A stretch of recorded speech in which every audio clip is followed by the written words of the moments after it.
Hello and welcome to Fraggle Talk, the unofficial Fraggle Rock podcast brought to you by toughpigs.com. This is the podcast where we cover Fraggle Rock back to the rock episode by episode, along with the talented producers, performers, writers, and builders who help put it all together. I'm your host, silly creature Joe Hennis. Today, we are talking about episode 7, Flight of the Flutterflies, in which we meet the Troubadours and Boober has to give a speech about lightning bugs. Today, we're chatting with two puppeteers who are vital to bringing the Fraggles to life on Back to the Rock. First up, you've seen his work on Sesame Street, Waffles and Mochi, and as Charles Entertainment Cheese. On Back to the Rock, he performs Wrench Doozer, half of Pa Gorg, the giant talking radish, and many more. We are extremely pleased to welcome Andy Hayward to the podcast. Hey, Andy. Hiya, Joe. Thank you for mentioning the giant talking radish. That made my whole day. That giant talking radish made my whole year. It was incredible. He was pretty swell, right? He really was. Anything that vomits rainbows is a good time for me. Can't agree more. Our next guest was a puppeteer on the original Fraggle Rock, having performed the body for Junior Gorg for the final season of the show. He has performed in movies like The Love Guru, Scary Movie 3, Harold and Kumar Go to White Castle, and Follow That Bird. On Back to the Rock, he performs the puppetry for Boober and Traveling Matt, as well as Large Marvin, the Manticore, and the other half of Pa Gorg. We are extremely pleased to welcome Frank Meschkuleit to the podcast. Hello, Frank. Hey, thanks for getting my name right, Joe. I appreciate it. Thank you. Nice to be here. Great to have you. And there's been enough people on this podcast that have sung your praises, both of you, but that alone has gotten the pronunciation of Meschkuleit in my brain. So that was very helpful. Well, like we were hinting at earlier before the recording started, it was a pretty terrific group of people there. That was a peak experience. I'm sure. I mean, everyone just seems so kind. And compared to the Love Guru, Frank, I didn't know you worked on the Love Guru. That's something we need to talk about later. That's new information for me. So many stories, Andy. We'll talk about that in our Love Guru podcast. Sounds good. Yeah. Sounds good. A minute. Yes, we'll dissect that. Well, Frank, before we get into how everyone got back to the Rock, you're back from the Rock to the Rock because you were on the old show and now you're back here. How does it feel coming back to Fraggle Rock after almost 35 years? Joe, you know what? I think I felt just about every emotion available to a human at various points, but in broad terms, looking back on it now, I came into the original series to replace the irreplaceable Rob Mills, who was in Junior when he and Richard had this tremendous relationship, and Junior really came alive. And Rob got very sick from being inside the suit because you can't throw them in the washer, right? And they just start to disintegrate, and it's like you're jumping around inside a giant old vacuum cleaner bag, right? It's just full of dust, and you're in there huffing and puffing. And I got in the suit, and within 2 weeks, I was at least as sick as Rob. But I was determined to finish. So I had this Sure. inside for my Ventolin, and off we went. So to come back and then to see the amazing job that Ben and Dan did with Junior from a distance, and to work with the fabulous Andy Hayward on Pa. Andy was in a suit and I did the voice and the face. It was such a treat. It really came full circle and kind of was a beautiful bookend for everything I had done and everything I hope to do. As I said, a premier experience. So was it important to you coming back to Fraggle Rock that you not be back inside of one of the Gorg suits? It sounds like breathing more dust every day. Maybe I'll pass on that one. You know, I real quick, I don't want to go into too many sub stories, but there was a day where Dan and Ben were like, "Oh, wouldn't it be great if we could get a picture of like us outside of the suit, but with like Junior standing up, not just put on a box?" And I was like, "Hey man, I'll go in the suit and you guys get your pictures." And it's like old times, let's do it. So I got in the suit and the shoes and the gloves, and I'm like, "Oh, I remember this." And then they put the head on and they rebuilt Junior's head. And it weighed about 450 pounds and everything was right against my face. And as they closed the last snap, I just went, "Oh, let's just leave that snap open. I think I need that little snap. I need that little bit of air." And once the servo started whizzing, I chilled out, but it just kept getting tighter and tighter on me. I think I could still go in a bodysuit, but it would be a deep second choice for me. I've done a lot of suits over the years, and there just comes to a point where you go, yeah, this is for somebody else who's not as close to death walking in the door. Well, and that someone else was Andy, who is inside the young suit. Andy. He's not just beautiful and smells good. He's durable. Right. And now I am also close to death. Thank you. That's what happens And when you you inhale Gorg dust. You just get a little bit closer every day. Absolutely. Well, Andy, before we talk too much about being inside of Pa, let's find out, how did you get to Fraggle Rock? What was your process like? I don't know. I had, like, in the past, I'd worked on some hints and things, little dribs and drabs. Fraggle Rock, my name must have been on a list somewhere, and I got an email one day saying, "Do you want to submit?" And the answer, of course, was no. I mean, yes. So yeah, I just shot. It was, and I remember it was so wonderful. It was Johnny was kind of leading this audition, and he had a little guide video, like he did choreography that we had to match. And he was, even just in that video, Johnny was Johnny, just completely encouraging and delightful. And yeah, I just sent it in, and then here I am. Wow. Yeah. That's it. So it was all done over Yeah. over tape. This was not like an in-person thing by any means. Yeah, I'm not sure. I mean, for everyone, but at least at my end, I never had a puppet on in the same room as anybody. It was all done via, private YouTube uploads and emails. Sure. And then was your body work audition for Pa Gorg also part of that process, or was that later on? No, I didn't. I did not know I was going to be doing Pa until we had a little Zoom meet and greet, and Frank was there, and like all the puppeteers were meeting for the first time. And that's when someone just said I was going to be doing this, and I was stunned. Yeah. I think because I did do Disney. I worked at Disneyland for about 3 years, and did a little bit of fuzzy work there. I was friends with Pluto and Eeyore and a few of the characters, so I'd been around the interiors of heavy costumes before. But, sure. So yeah, you had the experience. Yeah. Yeah, I guess. Let's go with that. Curiously, just as a footnote to that, at one point I read for Junior because I'd been in the suit originally. I'll give Frank a try, and to keep my audition vital, so that because you always try to make the listener or the viewer of your audition reel or your stuff go, oh, this guy's he's got a little extra something. So I read all the voices. I read Ma, I read Pa, I read Junior, and I focused on Junior. And then Johnny called and he says, "You know what? Your Pa wasn't bad. You're actually pretty good. Would you do Pa?" And I was like, "Yeah, I do anything, man." And then to work with Andy, my God, it was terrific. And I actually, I helped set up the sort of rehearsal process that we had with the three Gorgs. Well, the three Gorgs and the 6 performers, and we all were in one room working together. And because I split myself between trying to help in as many ways as I could, I almost didn't pay attention to what Andy and I were doing as much as I wanted to. But then when I stepped back and looked, I went, "Oh, Andy's great. We're just like I felt we were simpatico almost from the word go." Because being in a suit, I know how hard it is. You have to be a really strong listener, and you have to anticipate, and you have to breathe at the same rate that the guy who's doing the voice is, so that you're not moving against the grain. And I thought Andy was terrific right away. Everyone turned out to be quite outstanding, to be honest. I really loved the Gorg's work. So was there anything that the two of you had to do to kind of get on the same page and to bond, since you're kind of embodying that same character at the same time? Well, I would say, thankfully for Frank and I, we worked together before. So Fraggle Rock wasn't our first time doing a shoot together. So we kind of had an idea of each other's work and had been on some sets in the past. But it was pretty incredible. Like the rehearsal day that Frank mentioned, it included like a little bit of a script and then just improv. And it was just working on listening, reacting, sharing. Frank would play off me, I'd play off Frank, and we just go there. Another great thing I learned from the rehearsal day was from Ingrid Hansen, who was the body performer for Ma, and also plays Heart on Helpsters. She taught me to find your rest periods. So even if it's 30 seconds, you just go to your Zen place, close your eyes.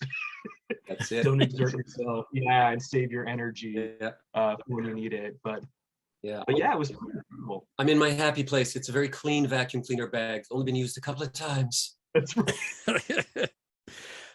Well, and it's a shame that we didn't actually get more of Ma and Pa Gorg, because it seems like most of their appearances on the series are just like one of them sticking their head out the window, saying something angry to Junior, and then disappearing again. So I'm hoping that, because you've already kind of established this relationship, and obviously you're both very talented, and as well as the performers who do Ma Gorg, and that we can get more of both of those characters in the near future. Knock on wood. Hope, hope, hope. Would love that. Yeah, and Frank was pretty great. We were always trying to find little ways to get out of the window because we wanted to play a little more. So I think we did manage to get onto the porch a little bit, right? Like, yeah, kick our heels up on that ledge and like do a couple. Yeah. Or it'd be last minute. I'd run over and go, Andy, why don't you lie down on the thing? Pretend you're asleep while Junior's doing all the work, and we'd be like, yeah. Great. Yeah, try it out. That's great. Because also the first time I watched through the series, I had no idea that these were the original Ma and Pa puppets from the old show, because as far as I knew, they didn't exist below the waist. We only built a half a puppet because we never saw them, full body like we did Junior, always out in the garden. Yeah, we were fully suited up, even though you didn't see the lower half, mostly because built into the lower half is it's like a kind of a tutu, but it gives the body the form. Mm-hmm. So oftentimes I would skip out on the shoes because they were pretty heavy, but we were always almost fully dressed in those things. And they were the originals. And Pa had toast crumbs coming from somewhere that I was feeling. Yeah, my wonderful dresser Terry would take every day and vacuum and try to find the source of the rotting foam, but she never quite did. So yeah, I was inhaling some things in there. Absolutely. Right. There you go. It's kind of amazing those suits were still in the shape they were in. And early on, when I was admiring the massive machining that went into Junior's new head, he has beautiful eye controls, like the pupils moved. I think the lids moved separately. Did he have a lower lid? I can't quite recall now, but Dan killed it. Did a beautiful job working that. But there was so much. There were so many mechanics inside that head, and then you'd go over and look at Pa. And it's wicker and rattan. Ma and Pa were made out of looked like they were modified lawn furniture on the interior, beautifully lashed together, a cross weave, and all designed for durability and lightweight. And they were still perfect. Like the heads had the form. I know they did some touch up on both the puppets. You have to after that many years. But I think you got off light, Andy, because Pa's head was not quite as heavy as Junior's.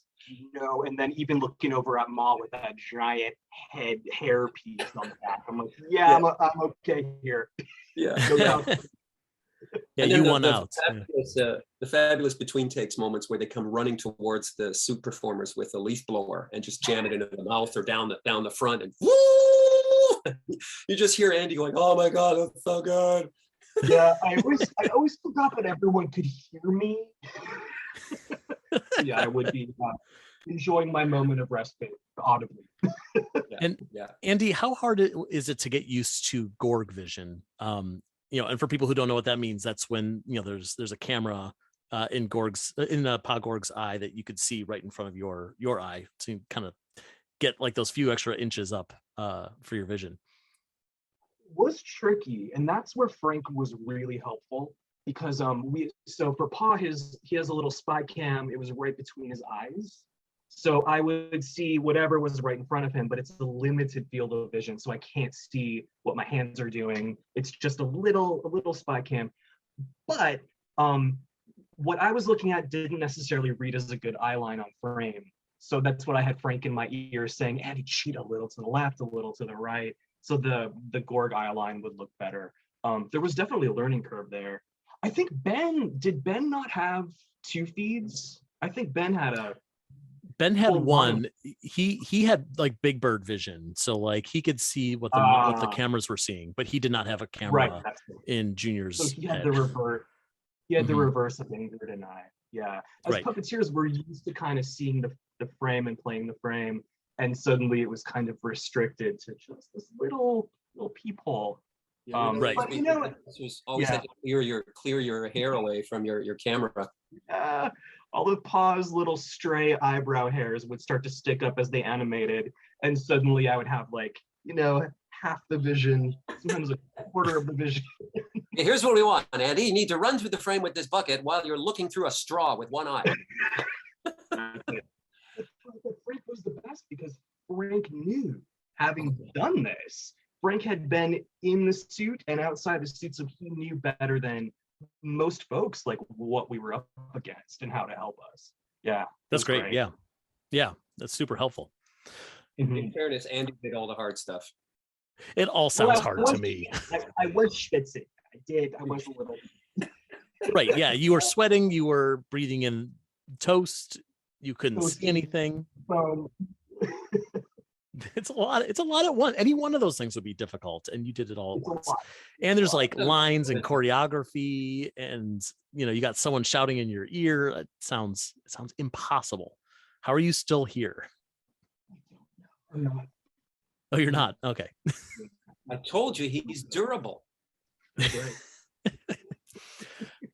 Frank, one of your biggest contributions to this show has been handling the puppetry for some of Dave Goelz's characters, since Dave wasn't able to be there in person. Because you performed the puppetry for Boober, Traveling Matt, World's Oldest Fraggle. How did you get chosen to be that person for that role? I don't know, but I'm gonna try and do it again if it ever comes up. You know what? I guess they must have heard of me, Joe.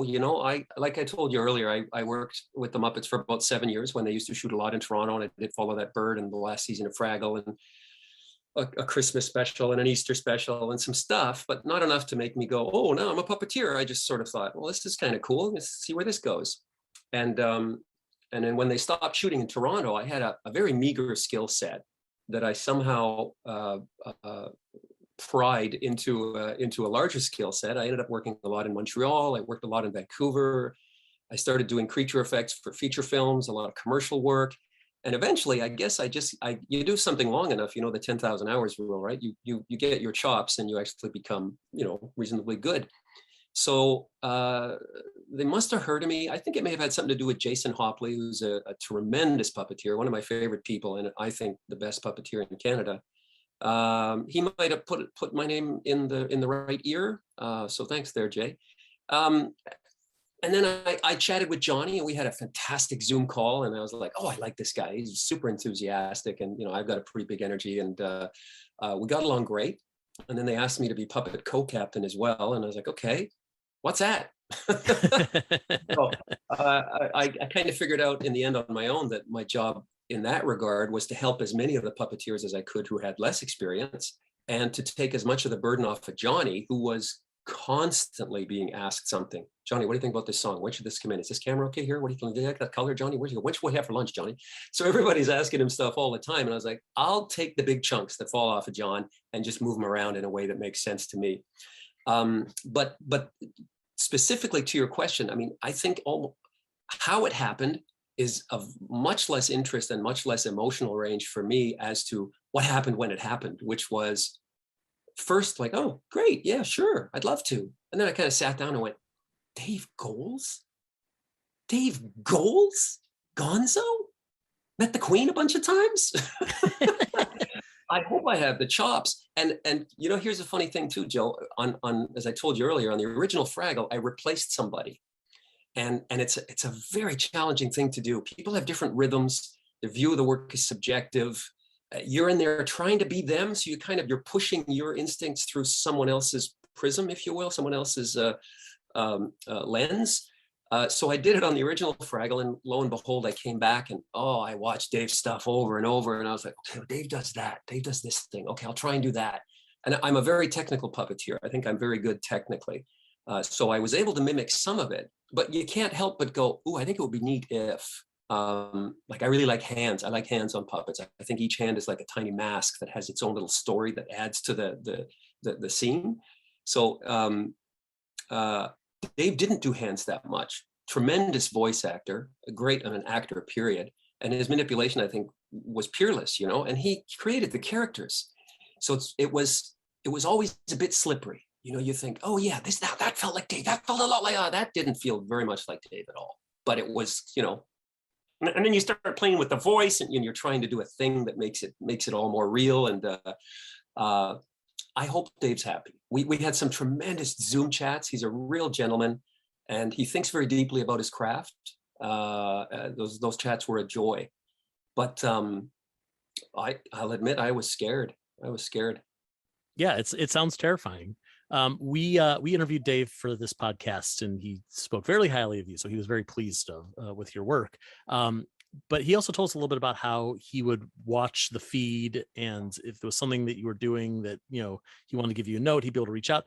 So were you just like sometimes working and suddenly you get a phone call and it's Dave telling you that like, hey man, you're doing something wrong, fix it? Like I said, Dave's an awesome gentleman. You just can tell that he's got a lot of confidence and comfort with himself.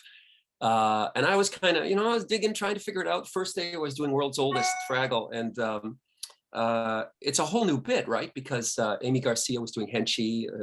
They rebuilt Henchy. It's a female character, and in the original, Oldest would always be hitting Henchy with a stick. It doesn't really fly so much these days. So we were trying to figure something out, and I'm a little anxious. I'm doing that character. I saw this character, when I was growing up, and I watched the show and I worked on it. And suddenly, I look at my phone. I go, oh, it's Dave. He says I should put the emphasis on I. And I swear to God, my hand started shaking a little bit. I was like, I can't believe he's watching me. What's he thinking? Am I doing this? Am I any good? And this wave of self-doubt washes over, and then you go, oh, nonsense. You know how to do a puppet. Do the puppet. Try and make it funny. So certainly there were a lot of steep hills to climb, because some of the characters changed outright. Like World's Oldest no longer had this Punch and Judy dynamic with Henchy. So we, Amy and I were trying to figure that out. I think we made a little headway, but I think there's room to grow for sure. Yeah. And I'm sure it's just difficult for anyone, knowing that this is a character they feel some ownership over, that they're still currently technically working on, because he was coming into, do ADR for the voices later on. That, to not have that control over every little detail of what I would do, that's got to be tricky for, whether you're Dave Goles or just starting out, or anyone, you or me. Yeah, I think in fairness, I think it's one of the harder things to do in puppetry. I mean, everything is a challenge, especially if you're fresher at it. I mean, I've been around long enough to, like, I generally don't think I'm afraid of puppetry things. It all just feels like something I'll make the reach for. I'll find a way creatively. But this was a challenge from the word go, and I think that's because I wanted it to be really good. So I continued to push myself, and then sometimes you kind of overstep and you go, I'm going to do this thing, and that didn't feel very boobery. Okay, I'm not going to do that again. But some of the stuff's great. There's a little bit I just saw when I guess we'll come to this later, but since I'm thinking about it now, Boober says something about these are laundry hands, or these are dishwashing hands, or something, and he's talking about, I won't touch that thing.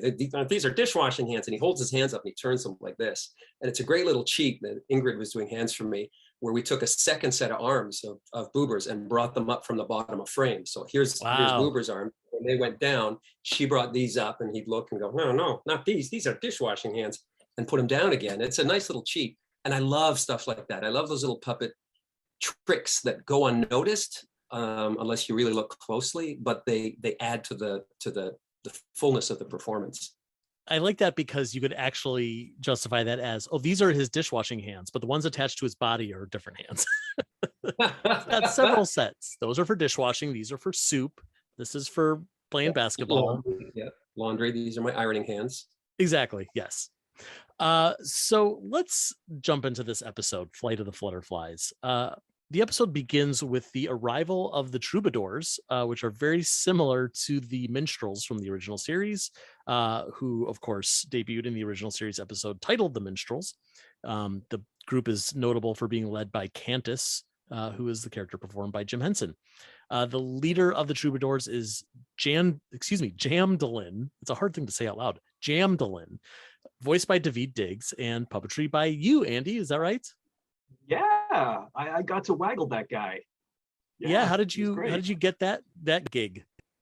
Okay, same as before. I don't know. Great story. Great. Moving on. I'm a great storyteller. What a spinner of yarns.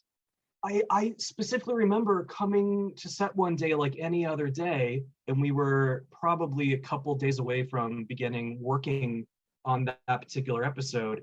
And one of our wonderful producers, Tim O'Brien, just stopped me on the way in. He's like, yeah, so you just said, we're going to have you do Jamdolin. I said, okay. And that was it. And the marvelous thing about this show is how much trust folks have in you. They give you, and this speaks highly to everybody, but like, number one, they want everyone to shine. But number two, if they give you something, they trust you that you're going to take care of it and you're going to do it. And it was just a thing that I found out a couple days before, and then I dove into that script and started working on it. A nice thing that I got was David beforehand went in and did some different line readings so that I could listen to him and kind of get his vibe, so that when I was doing the dialogue in the studio, we could kind of mesh together. So I kind of got his rhythm, kind of threw in a little bit of my own stuff too. But it was pretty incredible. That's great. And kind of the opposite of what we were just talking about with Frank performing Boober, where he's doing the original track and then Dave was going to come in and do the audio later. You already had an audio track that you're syncing to. Is that right? No, so the songs were all pre-recorded, so that was set in stone. Because David did some amazing riffings, so I could learn that and match his vocals on the songs. For the dialogue, he gave me some samples, but I did that all myself live, and then he came in after, like Dave did with Frank, and then interesting. Voice after the fact. Yeah. And wow. I think that's how it went for most of the celebrity cameo characters. Interesting. That is only surprising, because you would think that, you know, when you get a big celebrity and they're donating their time, well, not donating, but like they're using their time, you know, for this kind of show, for a small role, you're not going to ask them to come back 2, 3, 4 times to like do the, you know, the original track and then to come back and do it all over again. So pretty generous of David Diggs to be able to do that for this character. It was great. And I mean, everyone understood how important it was that this work. So, and another beautiful thing about the show is you're always given the tools to succeed. They always go above and beyond to give you what you need. So yeah, the fact that I got to kind of hear his voice beforehand and feel his vibe helped tremendously. And yeah, a lot of shows wouldn't do that, but this one did, and it was a huge help. It was amazing. That's great. And did you feel the added pressure of performing a character that people were going to look at and automatically associate with Jim Henson because of the Cantus connection? So it didn't fully hit me until we were doing the shot where Cantus was leading the band out of the cave. And I have this puppet on, and he's huge, and he's got a 7-foot tail with 2 rods, an extra hand. He's got this huge instrument attached to his body. And then suddenly I saw the frame of the shot, and it just blew my mind because I saw what I was doing. I'm like, this is a direct Jim hat tip to Cantus. It was the same shot. And I think it was Dan Garza that leaned over, and he's like, dude, do you realize what you're doing right now? Yeah, amazing. I gotta say, the day that Andy put Jamdolin on, I was like, what's he gonna do with the voice? I kind of had an idea what David Diggs sounded like. And Andy, in the time I've known him, seemed to specialize in doing very cute, small characters. Like the work you did on the Doozers is fantastic. And the stuff you and I have done together has always been kind of like little bunnies and that sort of stuff. And I thought, okay, that's the thing Andy excels at. But then you came out and you were all like Wolfman Jack, you were all Cantus. And I was like, I think I took you aside and was like, Andy, where did that come from? Look at you and look what you did. It's amazing. It was great on its own, but it was extra special, I think, because it just felt like Andy had made this extraordinary leap towards making this character his own and making it sound like it was going to sound ultimately. It was great, a tour de force. Oh, that's generous, Frank. And between the couple days before I found out I was doing this, I did not sleep a lot. Like I was up with that audio and my scripts and my pages and working on it. So that means a lot, Frank. That's very nice. Just make the check out to my name, spell it right. I will. I know. Payable. Okay, got it. And you had a terrific support team. Was Ben on your tail? I can't remember. Was it Ben? Ben DeRoche was almost always with me. The first, and this skips ahead a bit, but the first big thing we shot with Jamdolin was his song Go With The Flow. And for that, I had Ben on my right hand. And when you lead a character, you're given a little leeway, like you kind of decide who you'd like to have help you. And the night before, I'm like, gosh, who can do my tail? And I noticed Red wasn't playing. And I'm like, I wonder if Karen, do you think? No, because Karen's producing, starring, and she doesn't. But I'm like, okay, I just sent her an email. I'm like, would you mind? Would you ever? I know you're busy. And within 20 minutes, I got an email back, and she said, sure. Oh, so she was the first one to do the tail, and she kind of set the tone for everyone else to kind of vibe with the tail. And that was a whole other puppet. It was double rotted, huge. Yeah. She's a really cool puppeteer.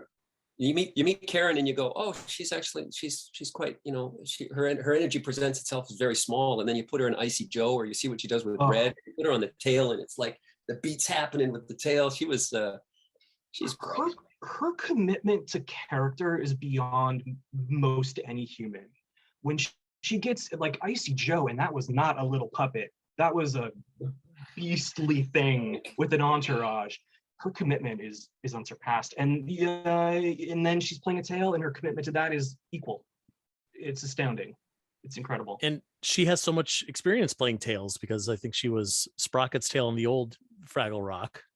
I know she's the right hand on the current Back to the Rock, but I don't think she plays the tail anymore. But even still, like, to have, for anyone to say, oh yeah, I've got a lot of experience playing tails, so yeah, I got this one. Yeah, not many people in this world can say that. Well, the Troubadours are here because it is New Day's Day.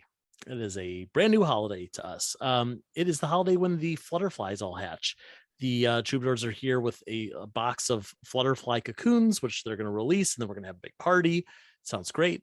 Boober thinks that this whole thing is absurd, but Icy Joe loves it, as we said. Icy Joe from, Karen does such an amazing job with.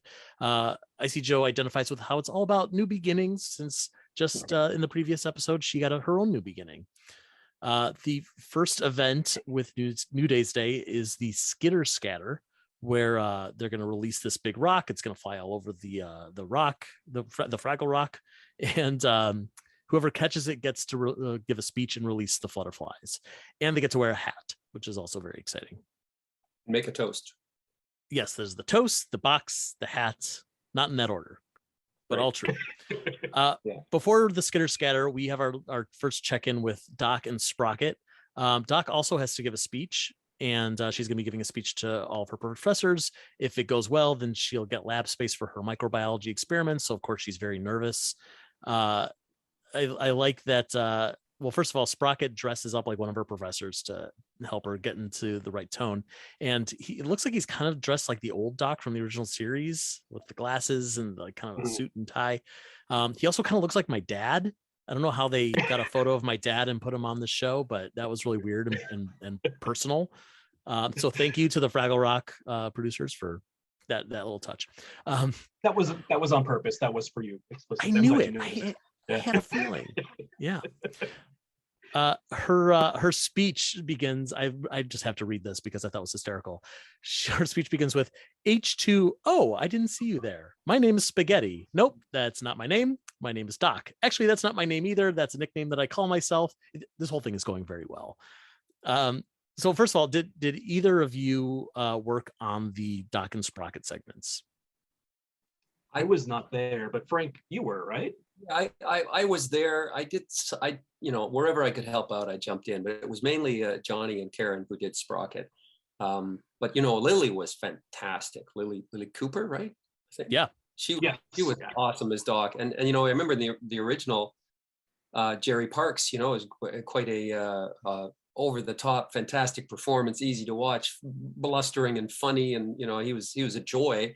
And I thought, how are they going to recast that? How are they going to make that dynamic fit today's sort of template of what's fun and zany? She nailed it. She was easy to watch, empathetic, charming on camera, great with Sprocket. And I don't think I've met anyone more off book than her. I think JJ directed those segments, the Doc and Sprocket segments, and he'd run in and go, "Can you take that third line and put it at the front, and the first line second, and the second line third?" And then she was like, yeah, okay. And we'd roll and she'd nail it. I don't think we ever stopped once for a line flub from her. Wow. Yeah, she was terrific. That's that Broadway mind, like that. I've never been one to memorize literally anything that specific. So that's always like a talent that I'm jealous of, that people can just pull that out of their hat. Yeah. Yeah, I too. I sort of go, are you like Kreskin? How did you do that? Read it once and memorize it. Later in the episode, we check in with Doc and Sprocket again. We could just get this out of the way here for our recap here. Doc comes back from her presentation, and apparently she biffed it because at some point during the presentation, she put her grandma on speakerphone, introduced her to everybody. That apparently didn't go well for her. But she's really happy because the worst case scenario happened and she's still here. And if she can get over that, then she can do anything, which is great.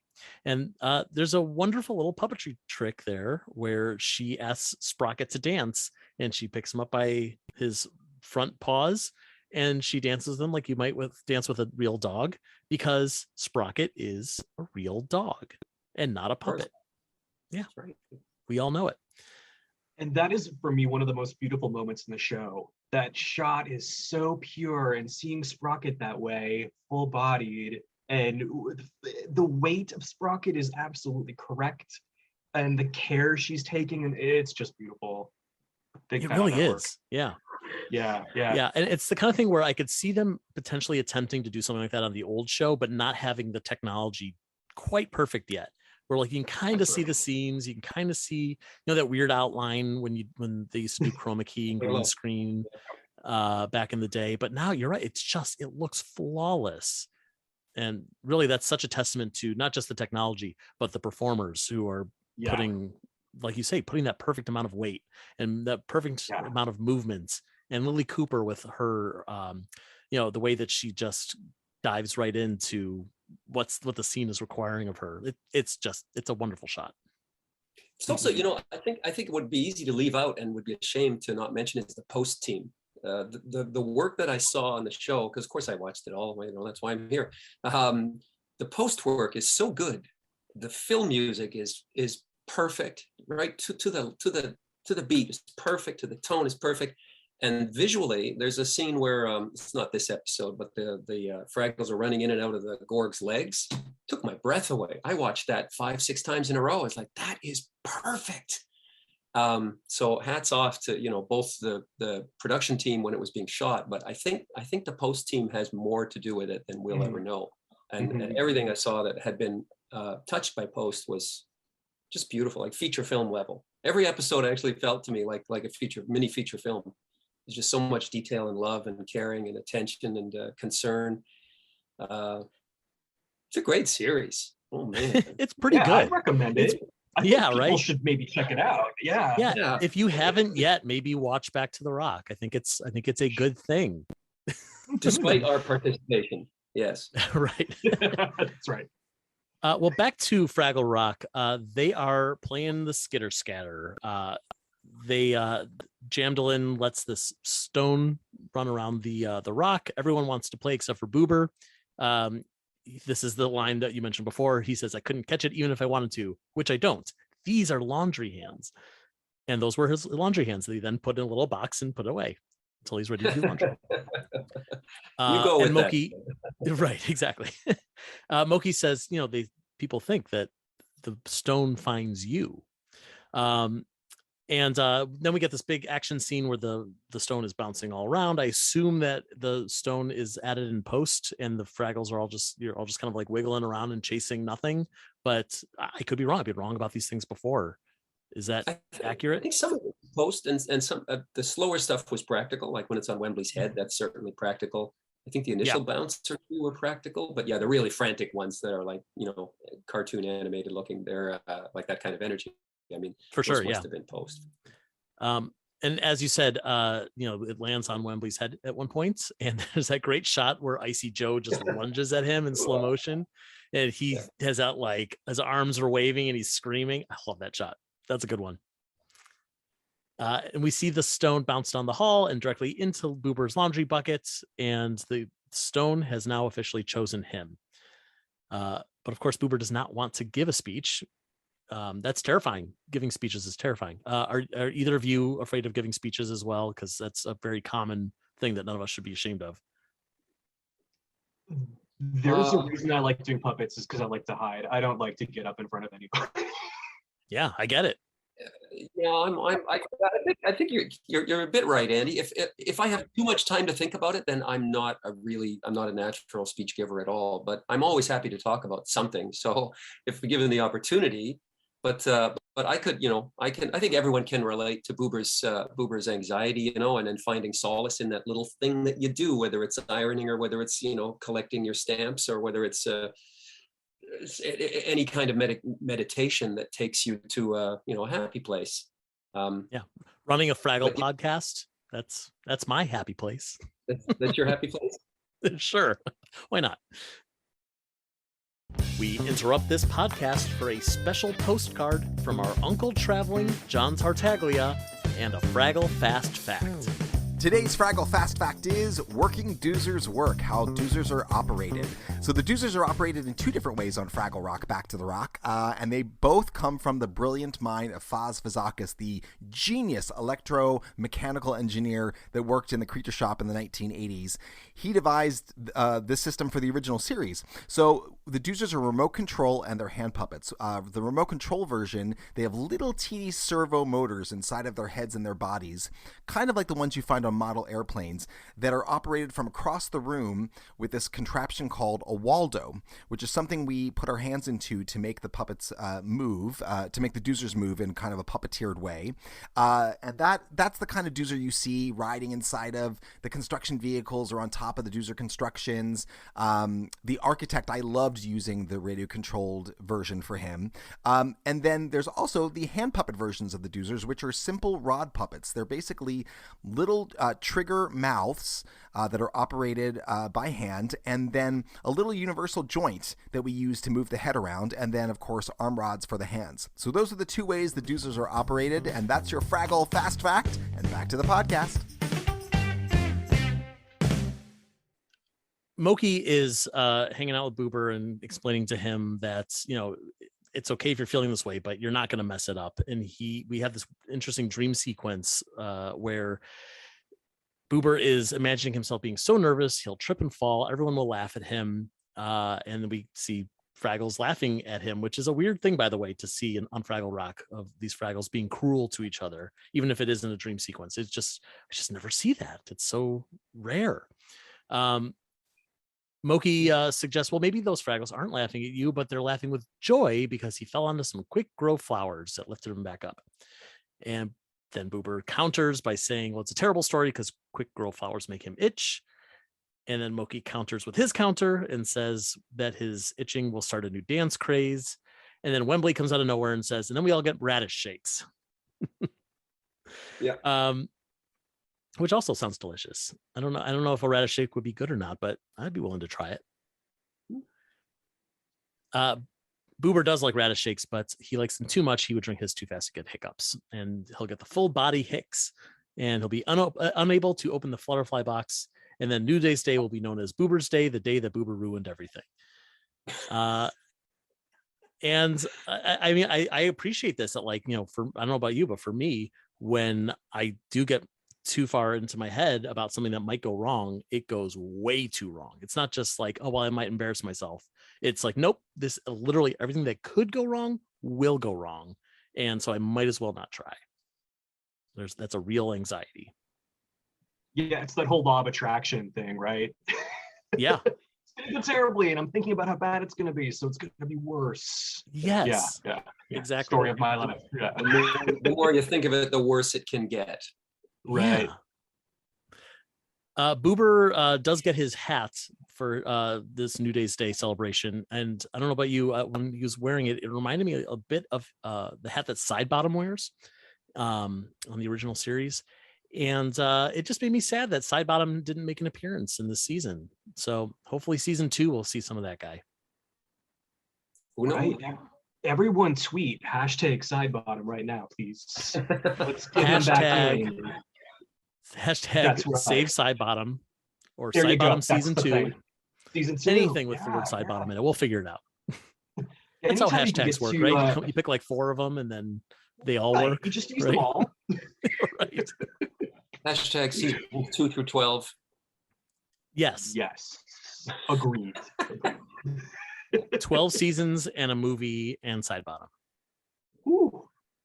Right. Wow. Okay.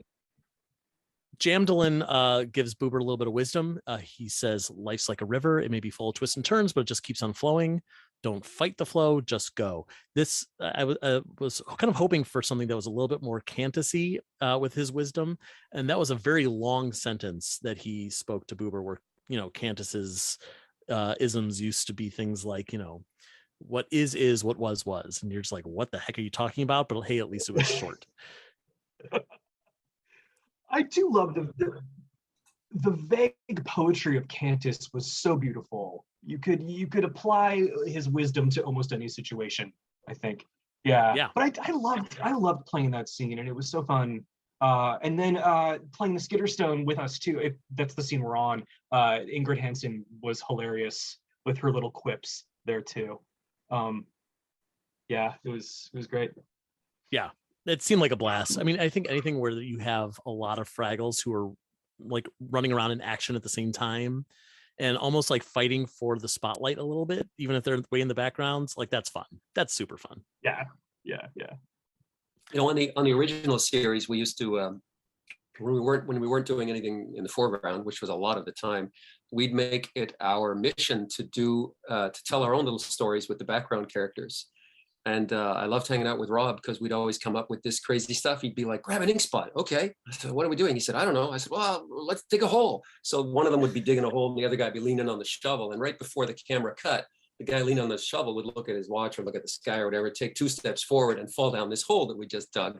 And it was, maybe you never saw it, but I hoped, and I think we succeeded in trying to get the background characters to have their own little story. I'd always say, this is the scene, what's happening with Red and with Moki, with everybody who's in the front, but what's your story in the back? What are you doing? I know you're walking through frame with a basket of fruit, or radishes, but where are you going? What's your intention? Are you scared? Are you going to stop and eat a radish? What are you going to do? Make it yours.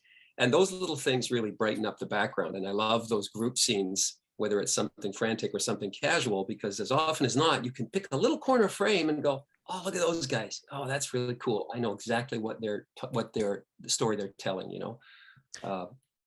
It's great. And The cast is terrific. And, for me, like this is, probably my third time watching these episodes. And because I've already seen them, I already know what's happening in the foreground. This is my opportunity to start like, well, what are those guys doing back there? What's like, maybe it is hard to pick out like a story, even if it's as simple as dig a hole, fall down a hole. But it's not just, peas and carrots kind of nonsense dialogue or just like them standing around smiling. Like they are, in some sort of action or doing something that looks like life, which is very much noticed and appreciated. And there have been a few times where I've noticed like some silly stuff going on in the background, which is like, it's like finding an Easter egg. Like that's a huge joy. That's like a win. Like I got it. You did something and I saw it. I see you. Well done. And that was the thing that as captains, Frank and Johnny both encouraged all the time was make a bold choice. You're back. What do you want to do? And a great thing that we were able to do too, if we were doing deep background, was we could go grab a prop. We could go find a thing and do a bit of business and have a little back and forth. Allie Eisner and I, one day, we were way up by the waterfall. We were playing telephone through the whole scene. So I had a little Fraggle cup and she had a little Fraggle cup and we're just back there for the afternoon.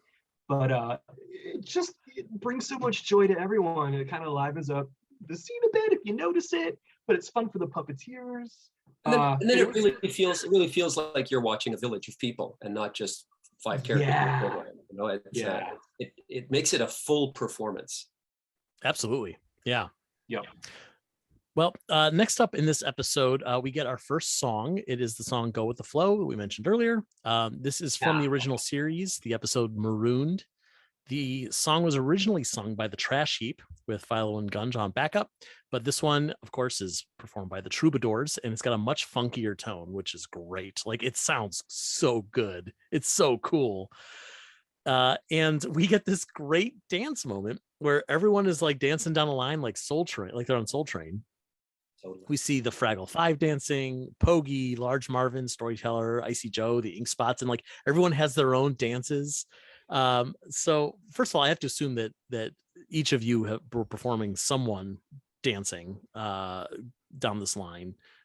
Frank, I assume that maybe you were Large Marvin, if that's accurate. Mm-hmm. Yes. What did you have in mind for how Large Marvin dances? We may have never seen him dance before. You know, Large Marvin is, I think he's also a character who's finding his way, the same way World's Oldest is trying to figure out exactly, where he's rooted. Near the end, I'm not sure if it happened for this episode, but Marvin used to have this old kimono on, and it just didn't give the right kind of vibe these days. And so one of the great costume makers made him like a tracksuit. And so we started playing with the notion that he was like, maybe he's getting a little buff, like he's big, but he can handle himself. So I had him dance, and he was blowing kisses on the way out, which I thought was hilarious. That pass didn't make the cut. We did a ton of passes on that. And that has to be one of my favorite days of the whole shoot, that Soul Train shoot. And I don't know if you noticed this, Joe, but if you looked all the way down the line where the dancers first entered, all the doozer dozers are there with their lights flashing. And that's part of the light punch, part of the disco punch. And those designs are so beautiful that, what's his name? Tyler Bishop Heron, I think, did. The doozer dozers are gorgeous. Like, I'm pretty old and I really want to play with them. I want to push them around and make the blum, blum, blum noise really badly. So seeing those in the back, and then everyone turn in the corner and come and doing their dance, that was, and Storyteller, oh my God. And the fun part was everyone came up with their own bit and everyone was brilliant. But Donna, as the Storyteller with Kira Hall, with that little booty slap, so good. We were all dying. It was just the most amazing, hilarious thing. Yeah. That's brilliant. I mean, hysterical, because you and I, we look at it and we go, oh, she's like hitting her butt and like backing that up, but a kid would just see like, oh, she's doing a funny dance. Like, they're not necessarily going to pick up on what the Storyteller is doing. And like, for a character who's basically just acting like she's drunk all the time, like it pretty much fits. Every time Storyteller had a piece in an episode, everybody stopped to watch. You come out, well, Storyteller's up, I gotta go watch this. Yeah, by the end, Storyteller was such a favorite on set with everybody and so constantly hilarious, because that's Donna, that Storyteller started doing announcements. I remember toward the end, like if we were going to have a special copy truck or something, Storyteller would get up and let us know. Back to New Day's Day. Wembley is very excited. He's shaking with excitement, wearing this great flowered eye mask. It's got these little Flutterflies on wires coming off the top. He's holding streamers. It's very cute. And Moki wonders out loud if the Doozers also have holidays. And it turns out they're celebrating one right now. It's Helmet Appreciation Day. And we get this great shot of the Doozer Dome. There's a DJ playing like this like monotone dance music, wearing this red Fraggle helmet with little pom-pom pigtails. There's a conga line and balloons. There's a teacup ride where the teacups are big helmets that the Doozers are sitting in. There's lots of weird helmets. Like there's one wearing a Viking helmet. There's one with a top hat. There's one where there's like a cupcake on top of the helmet. And then one Doozer gets lowered from the ceiling with a chandelier helmet. It's incredible. And it's almost a throwaway. It goes by and you're like, oh, it's over. I gotta watch it again. There's so many little details. Yeah, I literally had to like pause it 2 or 3 times just to like take it in and see what is going on. All these little details that are just shoved into the background that I'm sure someone spent a ton of time on, knowing this is going to be 2 seconds on screen, if anyone even notices it in those moments. So I'm here to say, yes, we noticed it. Oh, that's great. The workshop on Back to the Rock was fantastic. Scott and his merry band of men and women were so terrific in coming up with ideas and doing stuff quickly. And I'd go in once in a while because I'm a hack builder, but I like building. And I go, what did you do? How did you make that hair so amazing? And Scott would be like, oh, I got tired of sculpting hair, so I vacuum formed a shell and then I put the hair on top. What? That's genius. So these things came up, these solutions to big problems came up regularly, and stuff came out of that shop that was just delightful. So great to watch it move, but also to see it before it was covered. You look at a mechanism or something and go, oh, that's really great. Some of the swinging stuff that happened, with the one Fraggle grabbing another by the tail and spinning him around. It's beautiful work from a mechanical standpoint, and obviously massively effective visually. That workshop was one of my favorite places to go hang out. Oh, I'm sure. Yeah. For this scene in particular, with the Doozer party, were either of you involved? And if so, like where can we spot you with these Doozers? Well, I think I was. If you even remember. I only remember because when Johnny came in with that chandelier Doozer, I had to step away because I was laughing and didn't want to ruin it. When he came down and said whatever, he's yes. It was the best. Yeah, forgot about that. Oh my God. And in my mind, I'm like, this is never going to stay. They're not going to, oh yeah, no, it's there. And it's brilliant. It's so good. That might have been one of the days, Andy, when there were a bunch of days where we broke into like splinter units, and we'd be shooting a Doozer set, and at the same time we'd be shooting a Great Hall, and at the same time we'd be shooting the blue box, some blue screen stuff, all in the same studio. But we'd sort of like, okay, and they've cut, okay, and action, and we'd constantly be trying to get every second of open time in for recording, because it's a big schedule. Man, the show is deep. The episodes are half hour, and lots is going on, lots of different locations. And I think it only happened because so many people were willing to burn so bright through the whole thing. Watching it, there were scenes I had no memory of, and I'm like, oh, that's because I was over here on this other. Yeah, that makes sense. Well, I'm sorry that you missed out on the Doozer party, but you were busy celebrating New Day's Day, and Jamdolin is ready to introduce Boober to give the big speech. The curtain opens. Boober's nowhere to be found because he took the wrong meeting from Go with the Flow. He is flown away from New Day's Day.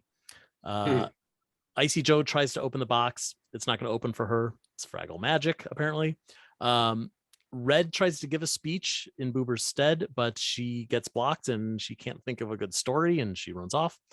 And Gobo helps pass the time by reading a postcard from his uncle Traveling Matt. And that's when we get our Traveling Matt moment. He is at the park and he spots life in its purest form, and he pushes right past that baby and heads right for this woman who has a bubble wand, and she's making new bubbles. That's a great beat. Yep, that's a great beat.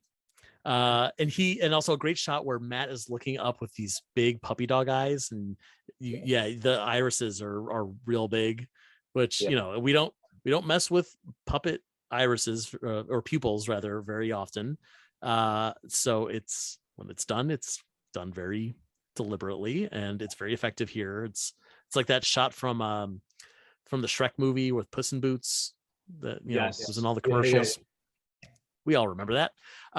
And there's also this great shot where like he's looking at the bubbles and he's equating it with this image of a cluster of stars and blooming flowers, a handful of strawberries, a skateboarding dog. And then we see him holding the bubble wand and blowing bubbles, which, if you stop to think about it, sounds like a difficult thing to accomplish. Frank, were you playing Matt for this segment?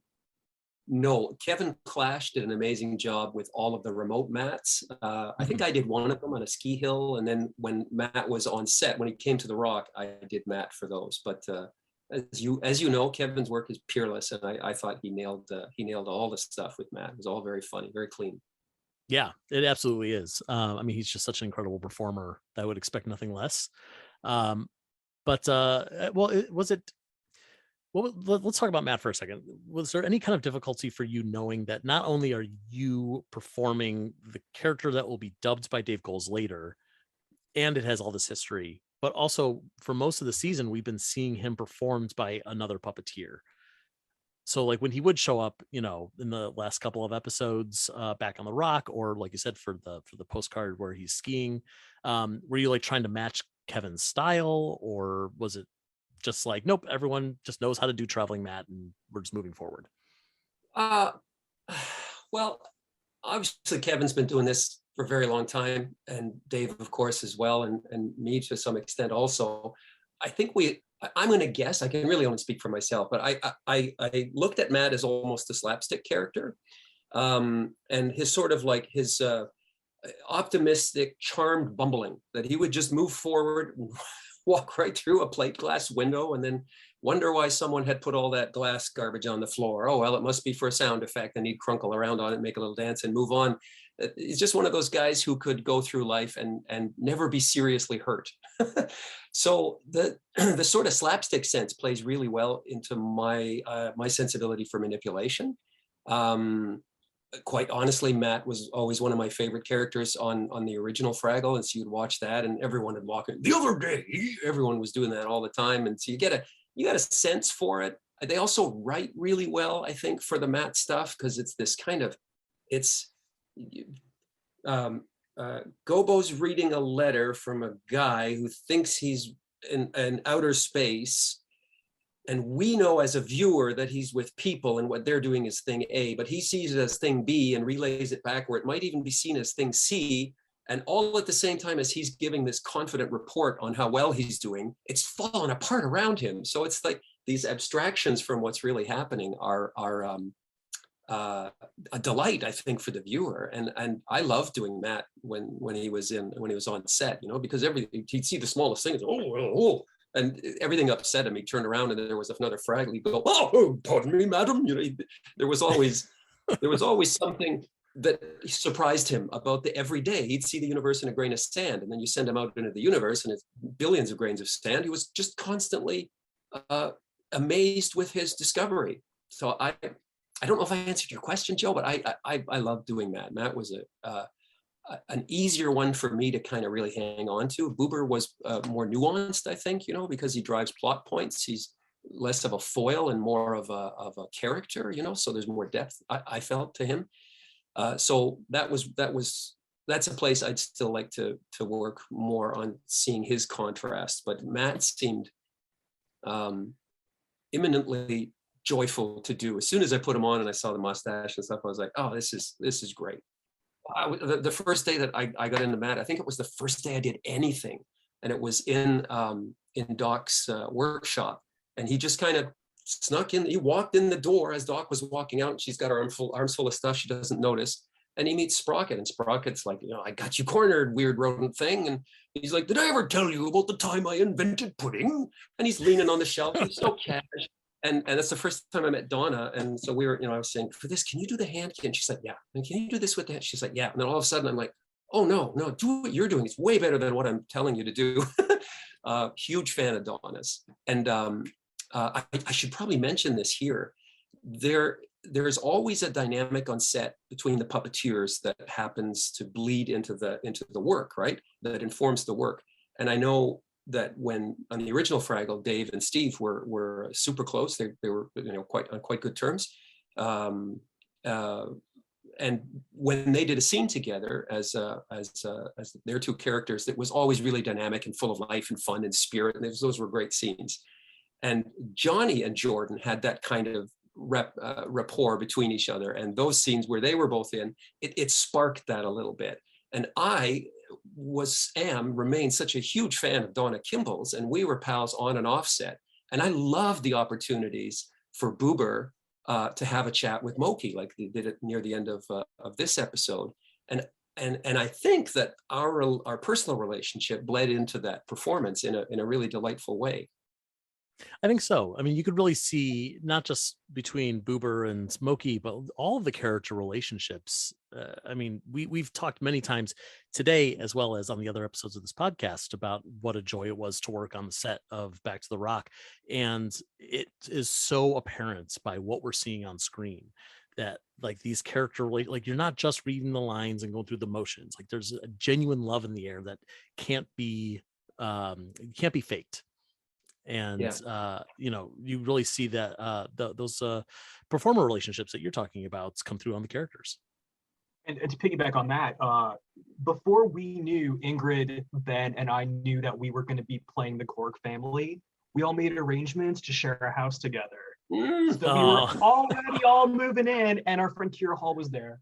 And then we found out, oh, we are actually going to be playing a family, and we're going to go home, and we're going to share this house. It was pretty incredible. Yeah, so we called our place the Gorg Castle plus Kira Hall. Right. It was pretty great. Well, every castle needs a hall, right? Absolutely. But yeah, all of that just fed in. And yeah, the relationships all kind of bled into the show, vice versa. It was pretty amazing, actually. I love it. That's so much fun. Well, back to the episode. Boober is enjoying his alone time, but the Skitter Scatter Stone finds him once again. Boober tries disguising himself, and he puts on a cowboy hat and a mustache, which is adorable and hysterical. And there's a cool puppetry trick here that I didn't notice until this viewing, that Boober rips the mustache off. And it took me a second to go, he doesn't have real fingers. How did he do that? How did he do that?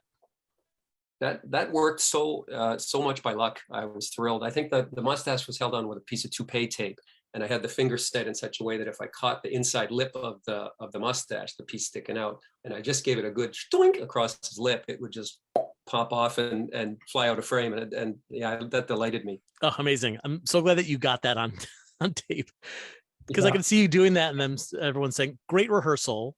Now do it again." So, well, that was a 1 in a million. I'm sorry. Yeah. Boober explains to Jamdolin, who's also in the scene, didn't mention that he showed up, that he likes to think about everything that could possibly go wrong so that he's ready for anything. And that's how he feels safe. And it's interesting here because, we're in a lot of pop culture where we see stories about, anxiety or fear. The lesson is always, okay, so how do you get over your fear, or how do you get rid of your fear? And Jamdolin tells him, like, there's nothing wrong with who you are, how you feel that way. And it's true. Like, that's actually not the worst way to think. And also, like, you're not going to change the way your brain is structured. Like, if it helps you to think about how bad things can be and to have that be the thing that makes you feel safe, well, it's more important that you feel safe. But of course, Jamdolin also has to remind him that also means that you could think about all the good things that could happen too, and be prepared for the fact that anything could happen, good, bad, a mixture, something in the middle, anything. So that's when the Skitter Scatterstone speaks up as well. Had no idea that was gonna sprout a mouth and begin to speak. Surprise, That was a little surprise. And she tells Boober that he's the only one who's going to be able to open the Flutterfly box, and he better do it because it's about to explode. So there's actually something that they should be afraid of in this scene, and a reason to panic. Who was performing the Skitter Scatterstone here? That was Ingrid Hansen. Yeah, I had jumped ahead before, but she played that role and was hilarious. Ingrid's great. Yeah. What a weird thing to be assigned. Like, okay, so you're gonna play this talking rock and go, and then you're like, I don't know, like there's no precedent for this. I don't know where to start. But no, she did a great job. I wouldn't have known what to do there. And it was a tricky little puppet too, as I recall. It was just a little dyed or painted Scott foam rock with 2 little rods that she just had to manipulate in a way to make that little mouth go. Oh, interesting. So it's not like a hand puppet that opens with your hand and thumb. Nope. As I recall, they made a little mouth, and there were 2 rods kind of coming out the back. You can see a moment where Jamdolin kind of scoops the Skitter Stone up, and we were just trying to block those little rods coming out the back with the hand. But Ingrid brought a stunning amount of life to a puppet that was very limited. Like, it was not an easy puppet to perform. That's great. I mean, you love hearing about these one-off characters and puppets, and how they're not just redressed from something else. Like, something was built, something had to be figured out how to be manipulated, it's, as far as I know, we're never going to see that stone again. It was just unique to these scenes. That really says a lot about the dedication of the puppet building team for Back to the Rock.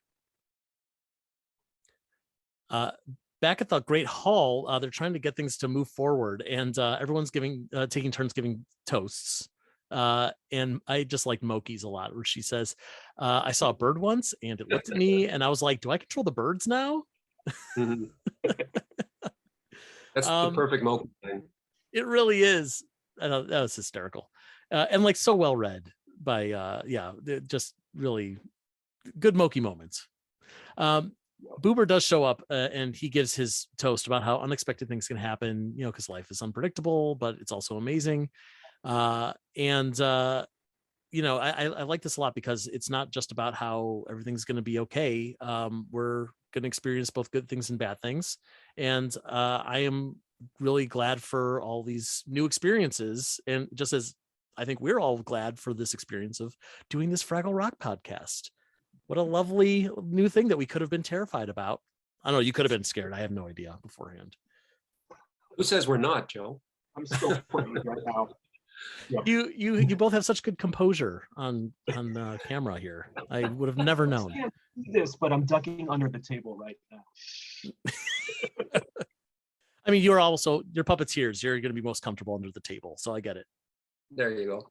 Yeah. I was thinking about this term, and I didn't get the chance to say it in the right moment, but I was thinking about Boober in terms of how he sees the world, and I came up with this thought. It was analog doom scrolling, where he just would, this could happen, and and then this thing could fall, and we'd all be, it's just always just this growing amount of terror. And I mean, I'm in this day and age with what's happening in the world right now, I can't be the only one who can't stop looking at the train wreck that is internet information, and at the same time be so horrified by what's happening that, there's this, I'm shaking in the core all the time. I'm vibrating. There's just so much going on that seems wrong for everyone right now.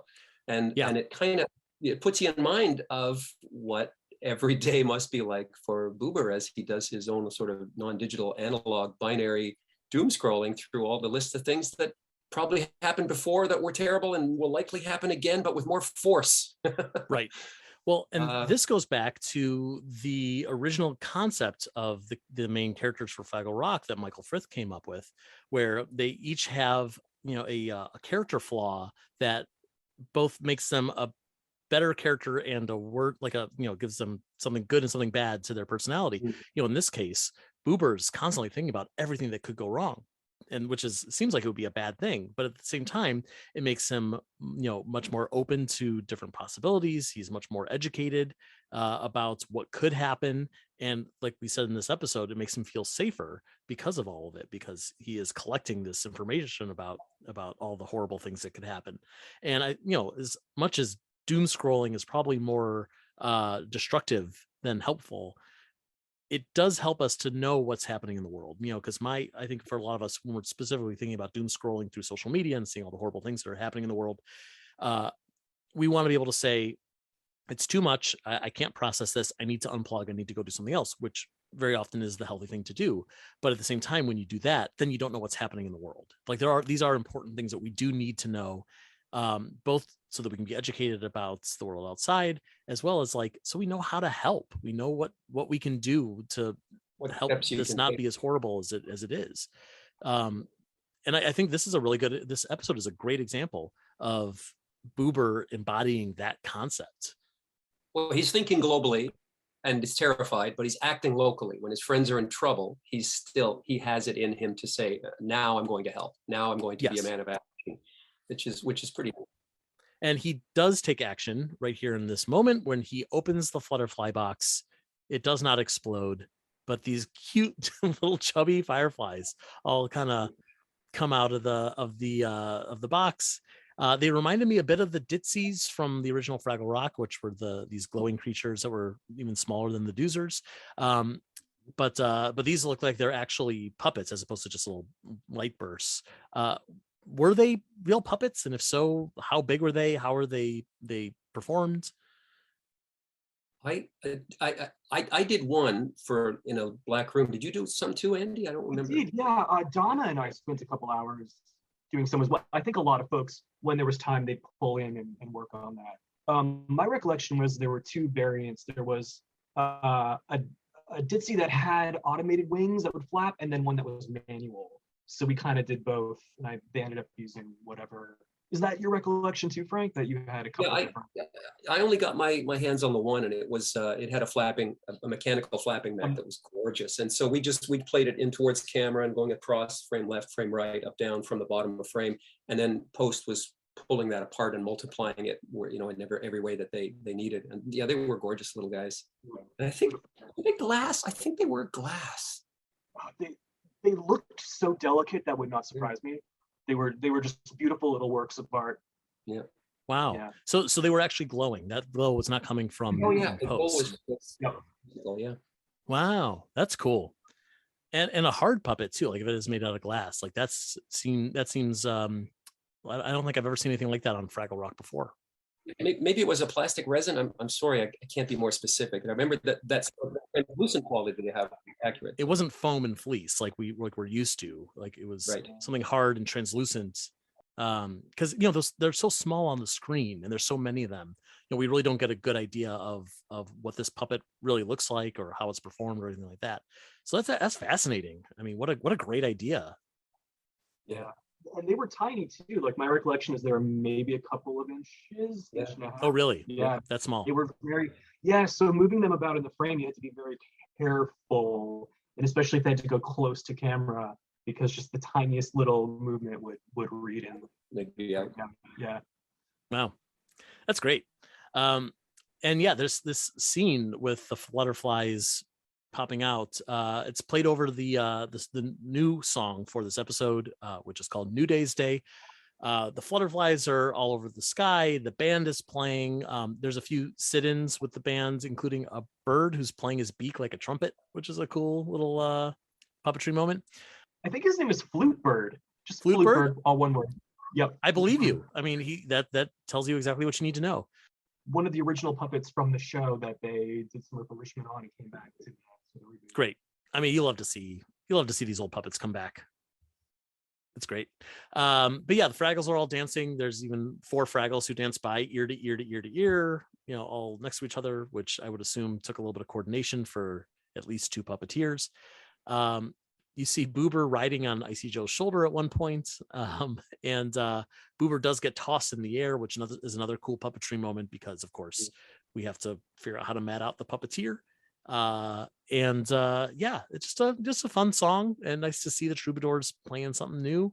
You know, I would buy a whole album of Troubadour music. Me too. Oh, it was great. It was funky. Yeah. Moki asked Boober how he got over his fear, and Boober says, I didn't. My fear was with me the whole time. It's a part of me. I just didn't let it be everything, which I think is the whole point of the episode. We brought it all home. And it is nice because, you know, a lot of people just innately have a lot of fear and anxiety. I also suffer from a lot of anxiety. I think most people do nowadays. And it does not mean that you're broken. It does not mean that you need to change. It just means that you need to make more room for feelings and different types of feelings in your normal life. And that's what Boober's doing here. It's also a great way to keep Boober in his own status quo.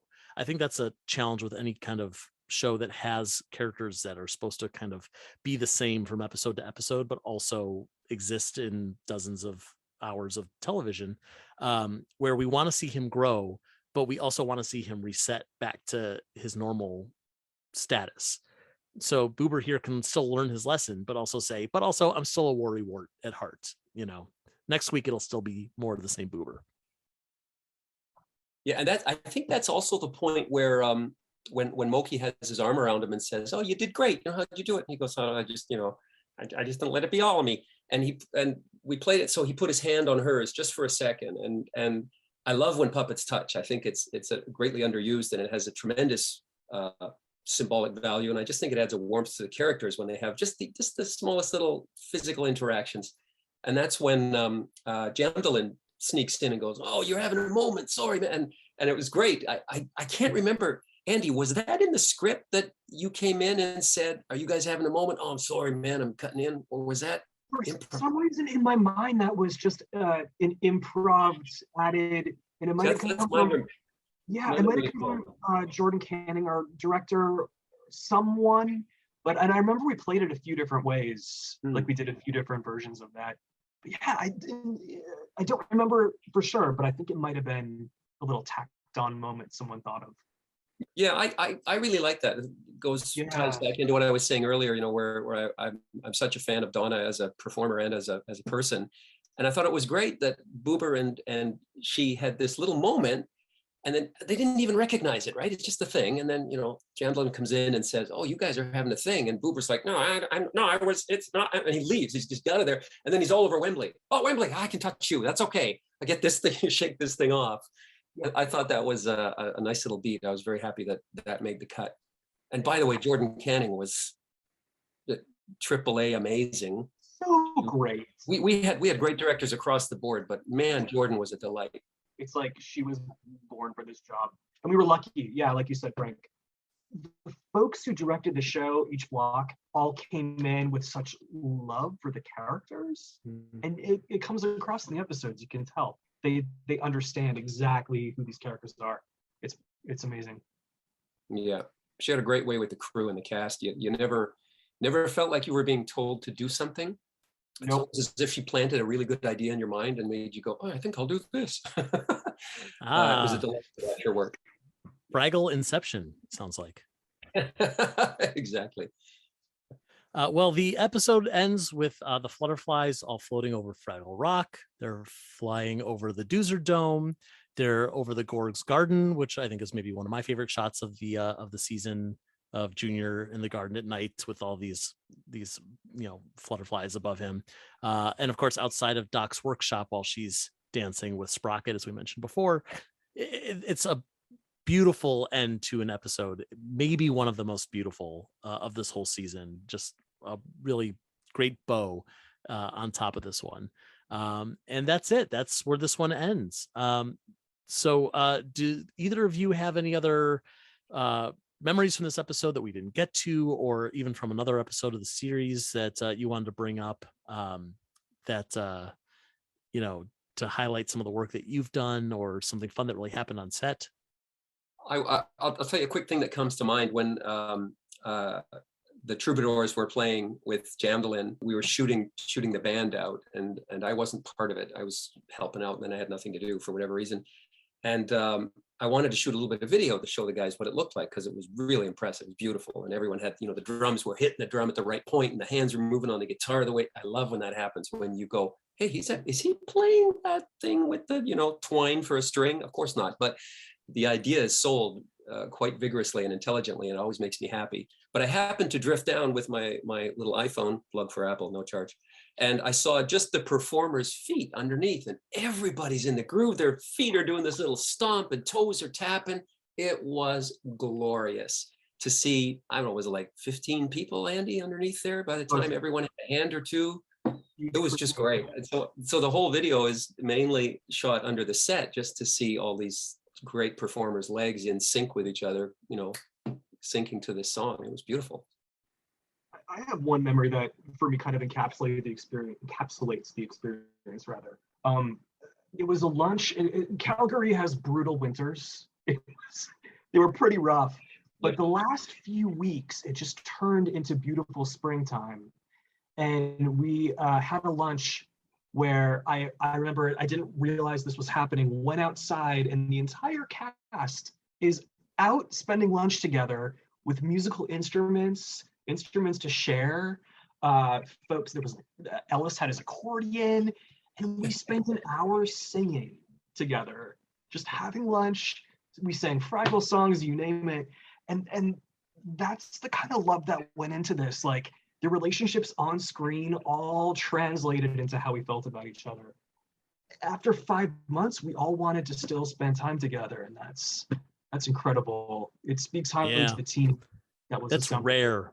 That's really rare. Yeah. Like, every part of that is rare, and I love that you all recognize that too, because I think that seems like the kind of story that people would tell and say, and we didn't know how good it was until it was over.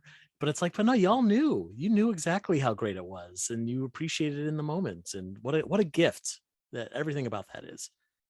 We are very lucky. And again, it speaks highly to Johnny, Rita, all the folks who assembled this team, put us together. It was definitely a family feel.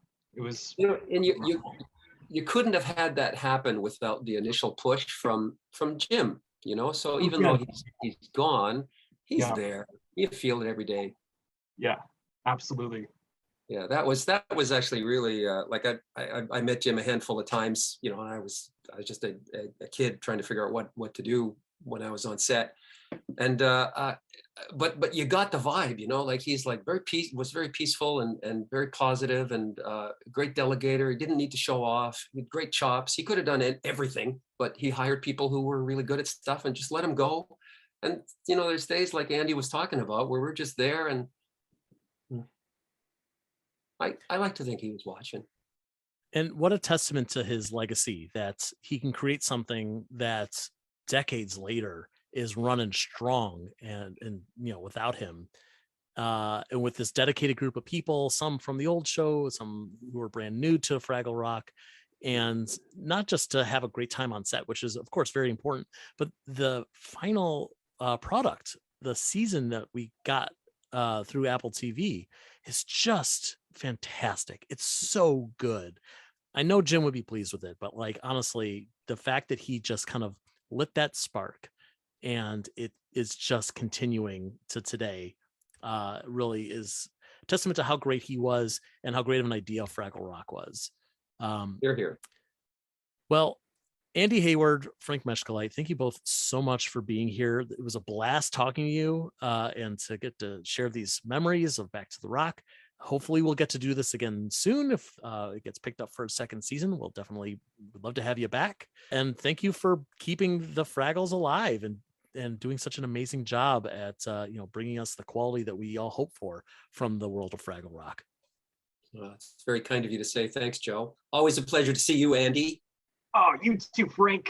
Hopefully I'll get to see you again in a Fragglish environment. Fingers crossed. Fingers crossed. Everything's crossed. We shall Some see. of it hurts. I know, it does hurt, yeah. I still got some bone bits in my lungs too, so. Yeah. Well, that brings us to the end of another episode of Fraggle Talk, but stay tuned as Tough Pig's own Beth Cook talks more about the themes of this episode in our Dive Deeper segment coming up right now.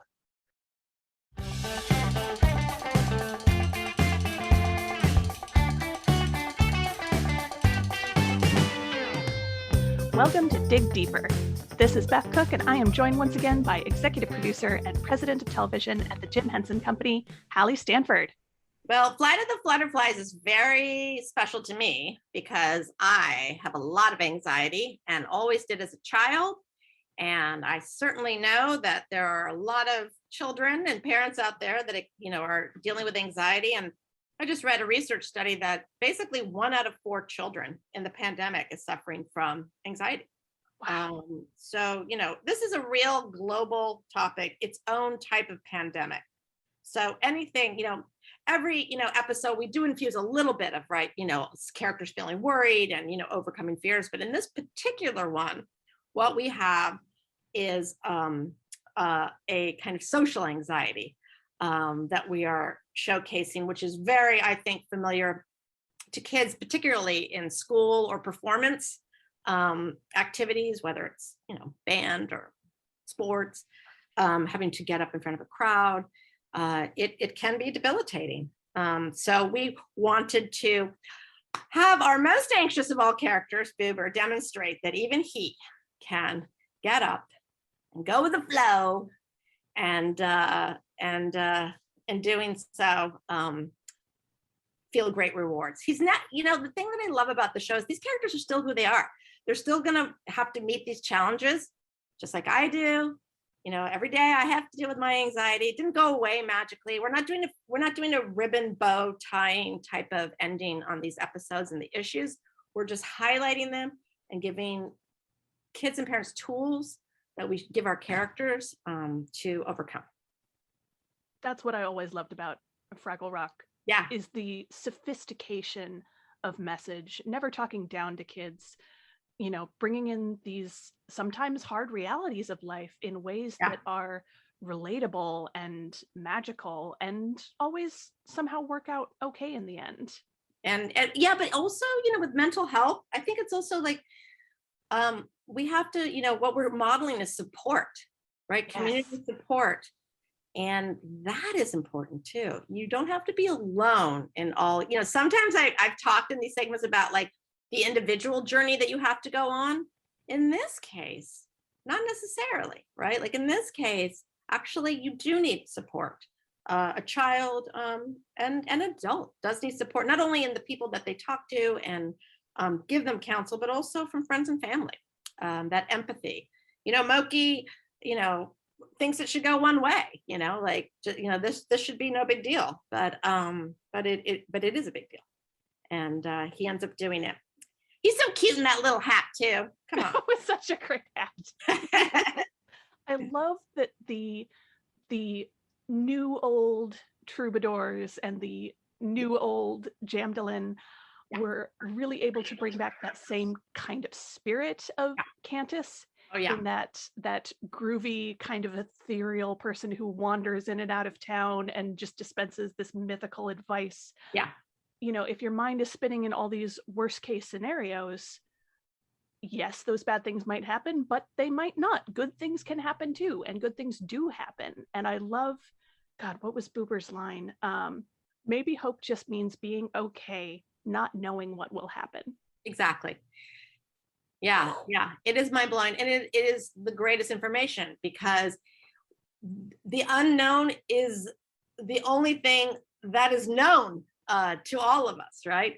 And so you have to be, you have to get into that place where you're okay with it. And even if you're not okay with it, to come back to that place, right? Like keep coming back. That's why I love how much you love Jamdolin, because the go with the flow. Starting out with that song, that is, hard to do. It's hard to do. It's hard to go with the flow. Meaning like, just finding the joy in yourself. You see how each Fraggle dances down the runway in their own way. And Boober doesn't want to at first, right? Too shy. But then by the end he is. And so coming back to that joy, like, let's just keep trying to come back to that. Keep trying to come back to the go with the flow. I absolutely love that episode. It's my favorite one. Again, not because just also I really relate to it personally, but I just think it has so many important messages in it for kids who are experiencing anxiety. Absolutely. Not even to the point of like, just get up and move your body. That's it. Just get up and move your body. It's as simple as that. You were speaking about the support system that Boober has and how important that is. And I loved that moment at the end with Moki, where she asked, how did you get past your fear? And he says, I didn't. I just accepted that it's a part of me, and I just didn't let it be all of me. And she gives him this wonderful compliment that, that was, the best New Day's Day speech ever. And he says something like, remind me of that. Remind me that I did that, next time I forget. Yeah, right. There's a great community. Remind me. Like remind me, let me know about those moments, those wins that I had, and those good feelings I had, and bring me back there.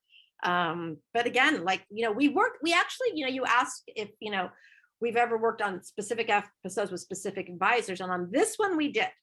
On this one, we worked with Kelly Oriard, and her specialty as a therapist is anxiety for younger children. So we really took this episode very seriously, and all of those amazing lines that you're quoting back of Boober having to sit with the unknown and be okay with it and not let it define him, that all came from her.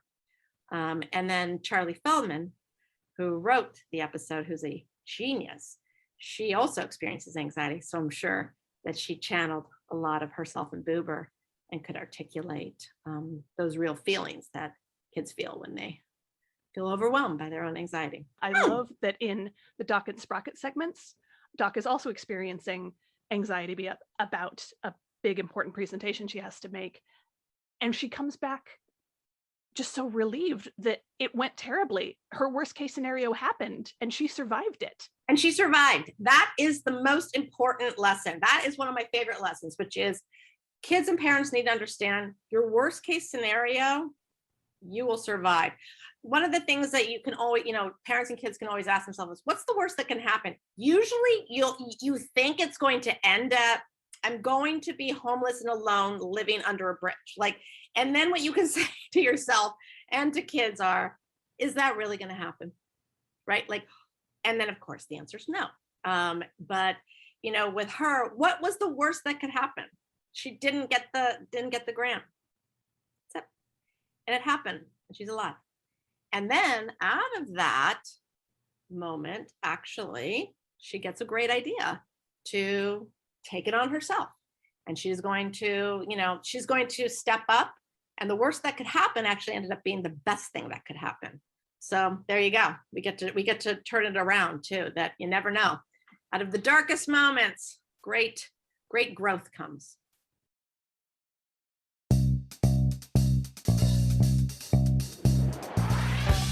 Fraggle Talk, the unofficial Fraggle Rock podcast, is brought to you by toughpigs.com. Produced, written, and hosted by Joe Hennis. Fraggle Fast Fact segment presented by special guest John Tartaglia. Dig Deeper segment hosted by Beth Cook with special guest Hallie Stanford. Fraggle Talk art by Dave Hulteen Jr. The Fraggle Rock mark and logo, characters, and elements are trademarks of the Jim Henson Company, all rights reserved.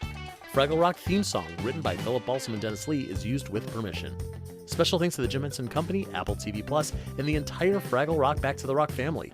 For more from Tough Pigs, please find us at Tough Pigs on Twitter, Facebook, Instagram, and Patreon. Thanks for listening, and we'll see you next time down at Fraggle Talk.